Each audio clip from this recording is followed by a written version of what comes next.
Europe 1. Notre-Dame continue de panser ses plaies. Emmanuel Macron a visité le chantier de restauration cet après-midi. Oui, déplacement en tant que président, 3 ans après le terrible incendie qui a détruit une partie de la cathédrale. Un intermède entre 2 tours pour suivre l'avancée des travaux, Jacques Serret. Oui, Emmanuel Macron aux côtés de son épouse Brigitte, tous les deux en cotte de travail et casque de protection vissé sur la tête, le président et la première dame à l'intérieur de l'édifice, au pied d'un gigantesque échafaudage de 100 mètres de haut, suivent les explications du général Georges Lain qui préside l'établissement public chargé de la restauration et de la conservation de Notre-Dame.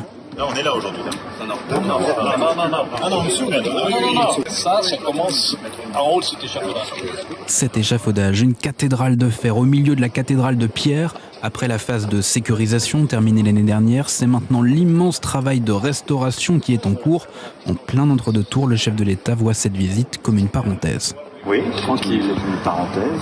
Je veux remercier toutes celles et ceux qui passent leurs jours et leurs nuits, parce que j'ai conscience du travail et de la mobilisation générale qu'on a sonné. Et puis c'est un peu dans cette période où on sort du Covid, il y a la guerre en Europe, tout est difficile. C'est aussi le témoignage d'espérance qui correspond à cette période. Et je trouve que ça a beaucoup de sens, c'est en train de renaître. Alors c'est le président qui parle et non le candidat, mais difficile de ne pas y voir une allusion à l'élection. La fin de la restauration de Notre-Dame est toujours prévue pour 2024. Reste à savoir qui sera à la tête de l'État à ce moment-là. Et un peu avant l'arrivée du président Jacques, des dizaines de fidèles s'étaient réunis sur le parvis pour une méditation en ce vendredi saint.